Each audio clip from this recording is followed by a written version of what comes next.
성경 본문은 창세기 5장 1절부터 5절까지 공독하겠습니다. 이것은 아담의 계보를 적은 책이니라. 하나님이 사람을 창조하실 때 하나님의 모양대로 지으시되 남자와 여자를 창조하셨고, 그들이 창조되던 날에 하나님이 그들에게 복을 주시고 그들의 이름을 사람이라 일컬으셨더라. 아담은 130세에 자기의 모양 곧 자기의 형상과 같은 아들을 낳아 이름을 셋이라 하였고, 아담은 셋을 낳은 후 800년을 지내며 자녀들을 낳았으며 그는 930세를 살고 죽었더라. 아멘. 5장은 족보에 대한 기록입니다.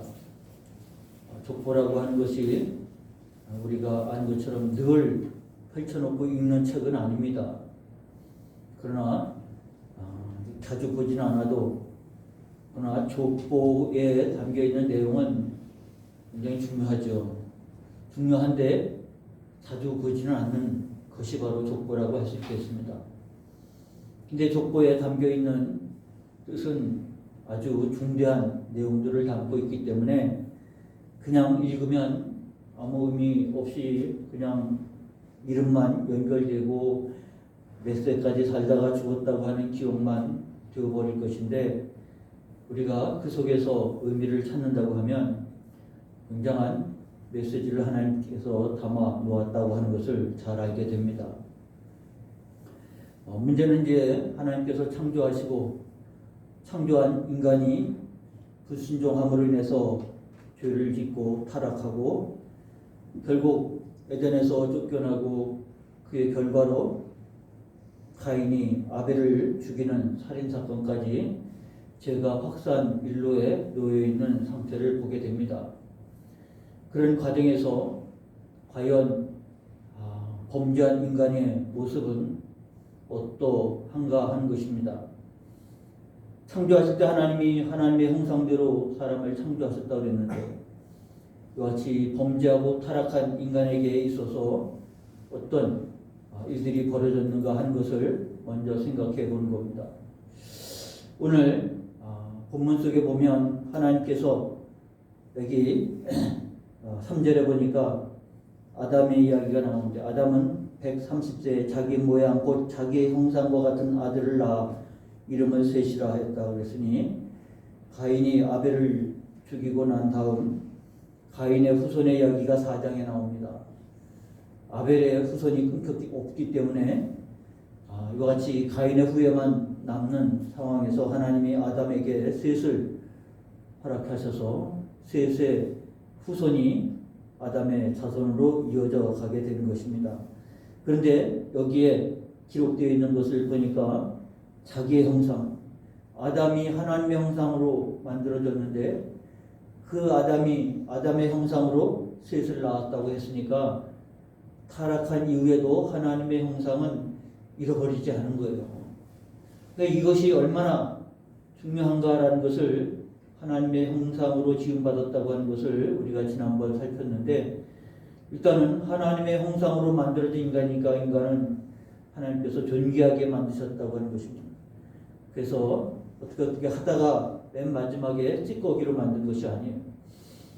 이 창조의 이야기가 성경뿐만 아니라 그 중근동에 있는 많은 그 민족들의 설화에도 창조 이야기가 나옵니다만, 결정적인 차이는 그들은 신이 다 빚고 나서 맨 마지막에 나머지 걸로 만든 것이 인간이라고 했고요. 그런데 성경에 있는 창조의 기사는 제일 먼저 하나님께서 인간을 만드셨는데 가장 존귀하게 하나님의 형상으로 만들었다고 했으니까, 성경과 그리고 성경 이외의 기록하고는 완전 반대의 개념입니다.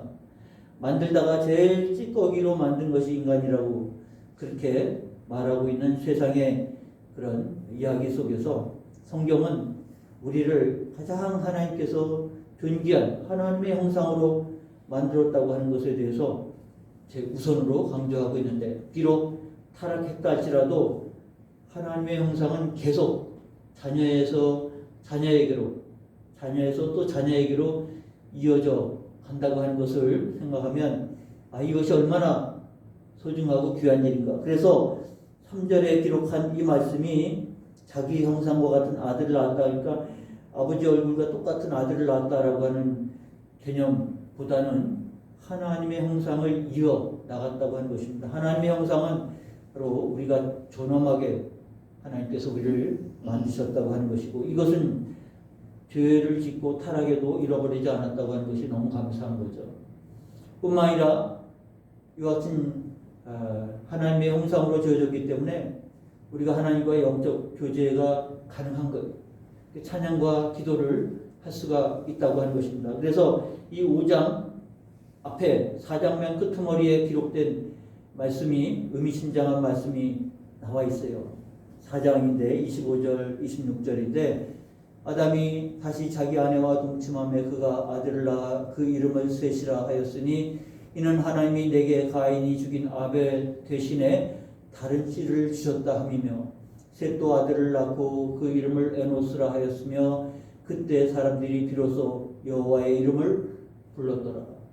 가인의 후손에서는 여호와 이름을 부른 적이 없는데, 셋을 낳고 셋이 아들을 낳아서 에노스라고 하는 것이 사람이라고 하는 뜻과 동일합니다.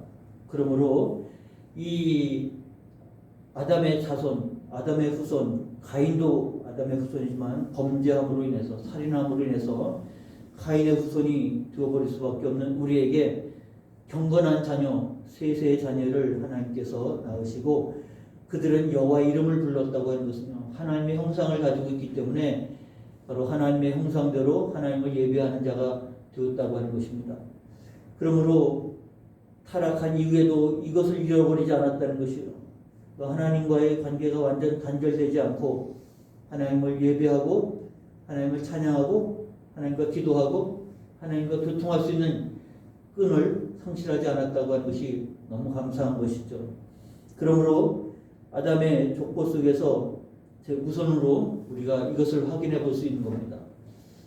범죄하고 불순종함으로 찾아온 죄악된 인간이지만 하나님 완전히 버리지 아니하시고요, 그들을 통해서 예배를 받으시고 영광을 받으시기를 원하시는 영적 교제의 가능성은 열려 있었다고 하는 것이고, 그래서 그에 따라서 셋의 후손들이 여호와 이름을 불렀다고 하며 그의 이름을 예배했다고 하는 것은 얼마나 의미 있는 기록인가 라는 것을 우리에게 말씀해 주고 있는 것입니다.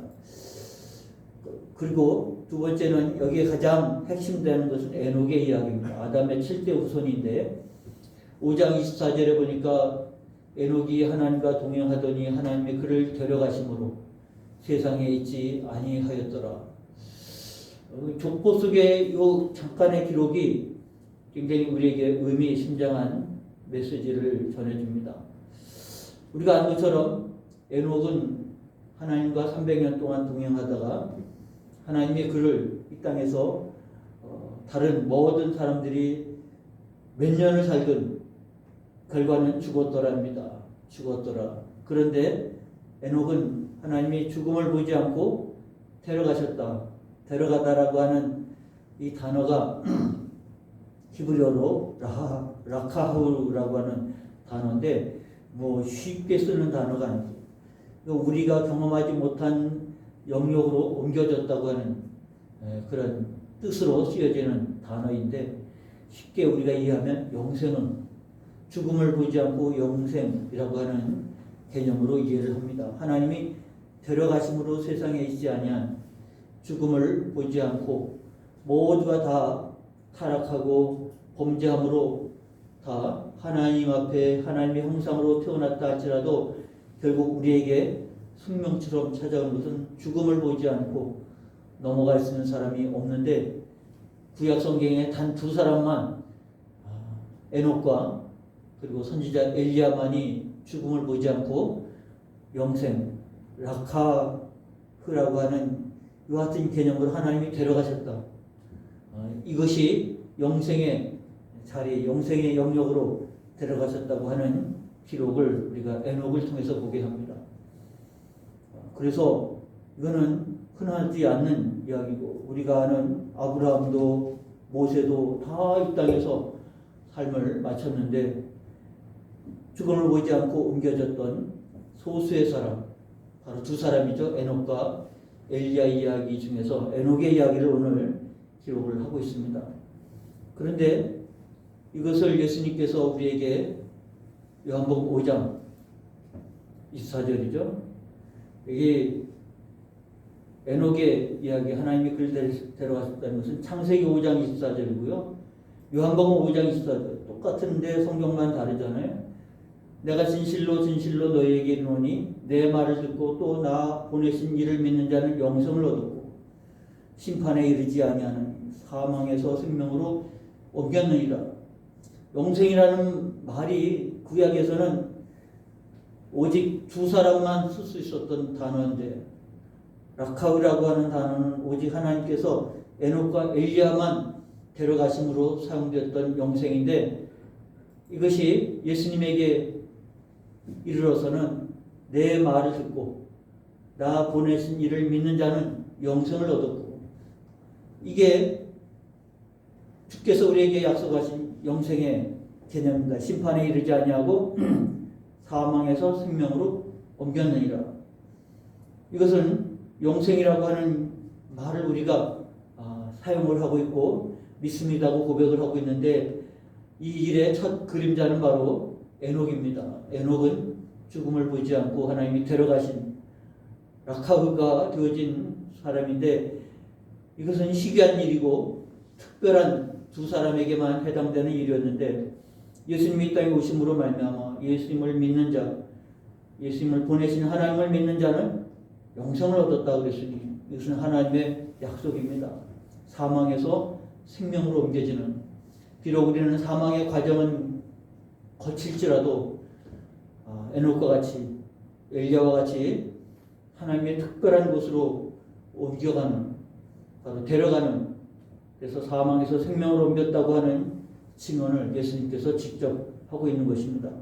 그러므로 에녹은 영생의 첫 그림자예요. 하나님께서 죽음을 보지 않고 데려가신 에녹의 특별한 사람 에녹이지만 오늘 우리에게는 믿음 안에서 이것이 특별한 것이 아니라 우리의 것이 되어진 사실이라고 하는 것을 믿음으로 받아들일 때 영생은 다른 이야기, 성경의 이야기가 아니라 에녹, 엘리야의 이야기가 아니라 우리의 이야기가 됐다고 하는 사실을 우리가 깊이 인식해야 됩니다. 그래서 이 믿음 안에 있는 자는 사망을 거쳐서 사망에서 생명으로 옮겨지는 복음의 역사, 그게 예수 그리스도께서 이 땅에 오심으로 말미암아 우리에게 주어지는 은혜라고 하는 것입니다. 근데 믿는 자에게는 그것이 은혜가 되고 확신되지만 그렇지 않는 자에게는 피상적인 얘기일 수밖에 없어요. 오늘 영생에 대한 이 믿음을 바로 족보의 이야기 속에서 에녹이 영생 자리에 들어갔구나, 특별한 자리로 하나님 데려가셨구나 그랬을 때 우리도 예수 그리스도 안에서 주께서 우리를 특별한 자리, 영생의 자리로 인도하신다는 사실을 믿는 신앙의 자리에 이르기를 주의 이름으로 축원합니다. 그런데 이 에녹이 하나님과 동행한 것은 300년을 동행했어요. 그래서 성경의 기록은 5장 21절에 보니까 에녹은 65세에 무두셀라를 낳고 무두셀라를 낳은 후 300년을 하나님과 동행하며 자녀들을 낳았으며 그는 365세를 살고 하나님 데려가신 거예요. 그럼 여기서 에녹은 하나님과 동행한 것은 300년이니까 65년은 하나님과 동행하지 않은 거예요. 하나님과 동행하지 않는 65세에서 하나님과 동행하는 300년으로 바뀌는 계기가 뭐냐면 무두셀라를 낳고, 무두셀라가 그 다음에 기록을 보니까 성경의 기록 중에서 인류 중에서 가장 오래 산 사람입니다. 969세를 산 거죠. 그럼 왜 에녹은 무두셀라를 낳고 정신 차린 거, 철이 들었어요? 그전에는 하나님과 동행하지 않았는데 무두셀라를 낳고 난 다음에 300년을 동행을 했다고 하는 것입니다. 들어본 적이 있으실 것 같은데 도대체 그러면 무두셀라를 낳은 게 에녹에게는 무슨 의미가 있느냐? 귀한 아들이어서 이제는 정신 차려야지 내가, 그러고서 신앙생활을 했던 것일까? 우리가 그 숫자에 그냥 365세를 살았다, 969세를 살았다, 뭐 그렇게 넘어갈 수 있지만 굉장히 의미심장한 거예요. 에녹이 무두셀라 아들을 낳고 300년을 동행을 했는데 무두셀라가 969세를 살았단 말입니다. 그러면 여기 숫자의 의미가 무엇일까? 무두셀라의 의미가 무엇일까를 우리가 생각해 보게 되는 겁니다. 이 이후에 무두셀라 이야기가 계속해서 나오는데 제가 여기 화면에 PPT에는 안 올렸지만 여러분 성경을 한번 보시길 바랍니다. 25절, 5장 25절. 무두셀라는 187세에 라멕을 낳고, 그렇게 나왔죠. 그리고 라멕을 낳은 후 782년을 지내며 자녀를 낳았으며 그는 969세를 살고 죽었더라 그랬잖아요. 이제 기억해야 할 것은 무두셀라가 187세에 아들을 낳았어요. 라멕을 낳았어요. 28절에 라멕은 182세에 아들을 낳고 이름을 노아라고 했어요. 그러니까 무두셀라가 아들을 낳을 때가 187세고 그 라멕이 또 아들을 노아를 낳을 때가 182세. 그리고 노아가 이 이후로 6장 이후로 쭉 나오는데 노아라고 하는 사람을 우리가 잘 알지 않습니까? 그가 노아의 홍수를 겪었던 사람인데 노아의 홍수가 언제 일어나냐면 노아가 600세 되던 해입니다. 그러니까 187 더하기 182 더하기 600년 하면 무두셀라가 죽은 날이 바로 노아의 홍수가 일어난 날이에요.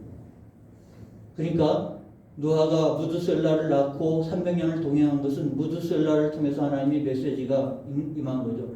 무두셀라가 죽는 날에 노아의 홍수가 임할 것이라고 하는 메시지가 아니었을까. 무두셀라는 마치 종말을 살아가는 우리에게 있어서 하나님의 임하실 때를 깨우치는 것입니다. 물론 에녹은 그 전에 데려갔기 때문에 그와 같은 일들이 노아의 홍수를 겪은 사람은 아닙니다만 에녹이 비로소 하나님과 동행하기 시작한 것은 이와 같은 각성의 시간이었단 말입니다. 그래서 아들을 낳을 때 하나님이 그 아들을 통해서 이 아이가 생명을 다하는 날 그 땅에 심판이 이루어질 것이라고 하는 바로 이러한 의미를 담고 있다. 그래서 969세를 살았다고 했지만 그 연대는 바로 노아의 홍수를 가리키고 있기 때문에 하나님과 동행하기 시작한 바로 이 300년의 계기가 그에게 있을 심판의 메시지를 새긴 거죠. 마음에 새긴 겁니다. 뿐만 아니라 이제 6장에도 우리가 다음 주에 볼 거지만 노아도 하나님의 심판의 메시지를 듣고 준비하잖아요. 이것을 계기로 해서 그들의 삶이 달라지잖아요. 하나님과 동행하는 자의 삶이라고 하는 것은 그렇습니다. 자기와의 동행, 자기만을 알고 살아가는 삶에서 이제는 하나님과의 동행하는 삶, 하나님을 기쁘시게 하는 삶이 될 수밖에 없었던 것은 하나님께서 이 땅에 대한 하나님의 계획, 하나님의 계시를 받고 난 다음에 우리도 이제 요한계시록을 통해서 하나님께서 새하늘과 새 땅이 이루어질 때까지 어떤 징조가 있고 어떤 과정을 겪을 것인가를 말씀하고 있고 그것을 우리는 이미 알고 있지 않습니까? 다시 오실 주님, 재림의 주님을 우리가 믿고 믿음으로 살아가는 신앙이 된다고 하면 아멘, 주 예수의 오시옵소서. 그런 신앙으로 마라나타, 이 신앙으로 살아간다고 하면 우리도 하나님과 동행할 수밖에 없는 삶이 되는 거예요. 그와 같은 것을 깨달을수록 하나님과 동행하기 하나의 계기가 됩니다. 그래서 아멘, 주 예수의 오시옵소서. 언제든지 주께서 오실 것을 기대하고 오늘을 살아가는 신앙이라고 하면 하나님과 동행하는 우리의 신앙, 우리의 삶이 될 수밖에 없습니다. 그래서 에녹은 우리에게 세 번째 하나님과 동행함을 깨우쳐 주고 있는 말씀이라고 할 수 있습니다. 네 번째는 창조 원리가 아담서부터 노아까지는 700살에서 1000살까지의 삶이 이어지고 있죠. 가장 오래 산 무두셀라까지 포함해서. 그 다음에 노아에서 또 아브라함은 많이 줄었죠. 그리고 아브라함의 후손 이삭과 또 야곱과 요셉에 이르러서는 100세에서 200살까지 줄어들었습니다. 그 현재는 시편 모세의 노래에 나온 90편에 나온 것처럼 우리의 나이가 70이고 강건하면 80이라 어쩌면 생명력이 점점 줄어가고 있는 것인데 이로 말미암아 우리의 인생은 아무리 발버둥을 쳐도 이 범위를 넘어가기가 쉽지 않습니다. 그런데 이 창세기 기록 그리고 아담의 족보를 통해서 창조 원리에 가까울수록 삶이 장수한다고 하는 이야기, 거꾸로 창조 원리를 거역할수록 삶은 점점 더 단축될 수밖에 없는 인생이 되었다고 하는 사실을 말해줍니다. 결국 잠언 10장 27절에 말씀한 것처럼 여호와를 경외하면 장수하느니라. 그러나 악인의 수명은 짧아지느니라. 그래도 그렇게 장수해도 모세가 말한 것처럼 70이고 강건하면 80이 되어버리는, 그래서 엄청 지금 수명이 지금 늘어난 상태잖아요. 예수님 당시에 평균 수명이 40이 안 되는 그런 평균 수명이 있었고요. 또 제가 좀 충격적인 것은 제가 신학을 할 때 80년대 후반이었는데 중반이었는데 그때 인도의 목사님들 셋이 유학을 온 거예요. 40대쯤 됐었는데 그 이제 같이 공부하고 그 교제를 나누는데 그분들이 그런 얘기를 하는 거예요. 이제 자기가 공부 끝나면 인도로 들어갈 텐데 얼마 남지 않았다는 거예요. 그게 무슨 말입니까? 자기가 벌써 40대인데 인도의 평균 수명이 50대도 안 된 거예요. 50. 그러니까 뭐 기껏해서 자기가 잘 해봐야 10년을 더 살까라는 생각을 했는데 그때 저희들이 이게 현실감이 드는 거예요. 다 똑같지 않은 거예요. 우리와 같지 않은 거예요. 평균 수명이 엄청 차이가 많이 나거든요. 우리나라도 평균 수명이 지금과 같은 수명으로 올라오기 얼마 안 됐잖아요. 한가위 넘은 사람이 정말 잔치를 벌여야 될 만큼 그런 시대였는데 그래도 평균 수명이 좀 많이 올라오고 있고 또 의학의 발달로 인해서 조금 연장이 되어지는 부분도 없지 않아 있습니다만 그러나 우리가 이 족보의 이야기 성경의 기록을 통해서 깨닫는 것은 창조 원리에 순응하지 않는 인생의 삶은 과학적으로 발달한다 해도 생명이 연장된다 할지라도 그렇게 좋은 아름다운 결과는 아닌 것 같은 생각이 들어요. 그렇지만 이 메시지는 그런 의미가 아니고 결국은 에녹을 제외한 모든 삶은 죽음에 이른다는 것입니다. 얼마나 오래 살든지 간에 죽음에 이르는 것인데 죽음에서 구원을 얻는 것이 우리의 과제라고 하면 우리 스스로는 해결할 수 없는 구원의 문제를 오늘 아담의 족보에서 우리에게 말해줍니다. 인간은 얼마나 오래 사느냐의 과제를 가지고 실험을 할지 모르겠지만 그래도 인간은 스스로 구원할 수 없고 결국은 다 사망에 이를 수밖에 없는 인생인데 결국 우리의 이 사망으로부터 그것을 극복해 가는 것은 하나님께서 뜻하시고 계획하신 구원이 이루어진 겁니다. 그것이 어디까지 이어지냐면요. 창세기 12장에 아브라함을 부르시는 것부터 하나님의 구원이 시작이 되는 겁니다. 성경은 그래서 하나님이 구원의 역사예요. 인간은 사망의 범죄에서 벗어날 수 없는 우리를 하나님께서 구원하시고 작정하시고 그래서 이와 같은 인류의 타락이 극도로 달하고 그래서 그곳에서 하나님이 구원을 시작할 때 아브라함을 택한 것부터 시작을 했다고 하는 사실이 놀랍지 않습니까? 그로 말미암아 예수 그리스도를 통해서 온 인류가 구원에 이르도록 하나님 계획하시고 그 계획이 진행돼 가고 있는 것을 우리에게 계시해 주는 것이 바로 창세기입니다. 그런 의미에서 보면 오늘 족보를 통해서 하나님이 우리에게 말씀해 주고 있는 부분들이 이렇게 하나씩 체크를 해본다고 하면 하나님의 은혜가 이 타락한 인간 속에서, 멸망의 인간 속에서 하나님 얼마나 우리를 구원하시고 영생에 이르게 하시기를 원하시는가, 하나님의 마음과 하나님의 뜻을 헤아리는 그렇게 은혜를 또한 체험할 수 있는 족보라고 말할 수 있겠습니다. 오늘 그런 의미에서 지금 노아에까지 이르렀지만 여러분이 구원의 백성으로서 이 아담의 후손의 족보의 이름에 여러분들의 이름이 생명책에 기록되듯이 기록되어지는 역사가, 그래서 사망에서 생명으로 옮겨지는 에녹과 같은 영생의 자리로 이어지는 은혜의 삶이 바로 구원받은 백성, 하나님의 형상으로 지은 여러분의 삶이라는 사실을 기억하시면서 은혜의 삶이 되어지시고 은혜의 족보의 기록에 생명책의 이름이 기록되어지는 삶이 되시기를 축원합니다. 기도하겠습니다. 하나님 아버지, 은혜 감사합니다. 노아의 아담의 족보 속에서 우리가 하나님 은혜를 받는 자리를 가졌는데 그 이름과 그리고 생명의 산 날의 기록뿐이 없는 족보이지만 그 속에 담겨있는 하나님의 마음과 하나님의 뜻과 하나님의 계획과 하나님의 계시를 우리가 살펴볼 때 하나님의 형상으로 지은 받은 저희가 멸망에 이르지 아니하고 구원에 이르기를 원하시는 하나님의 마음과 그 속에 담겨있는 구원의 메시지를 우리가 발견하게 됩니다.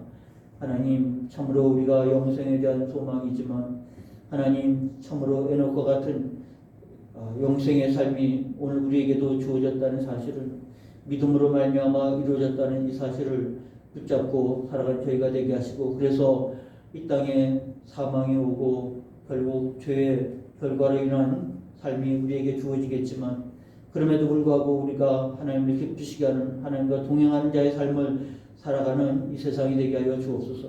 비록 심판받고 그리고 멸망할 세상 속에 있지만 세상을 탓하지 아니하고 하나님과 동행했던 에녹과 같은 삶이요, 그러다가 하나님 부름받아 참으로 영생의 자리로 나아갈 수 있는 우리의 인생이라 한 사실을 잃어버리지 않게 하시고 하나님의 백성으로 살아갈 수 있는 저희가 더욱 될 수 있도록 이끌어 주시옵시고 이 말씀을 붙잡고 굳건하게 설 수 있는 저희들 되게 하옵소서. 예수님의 이름으로 기도하옵나이다.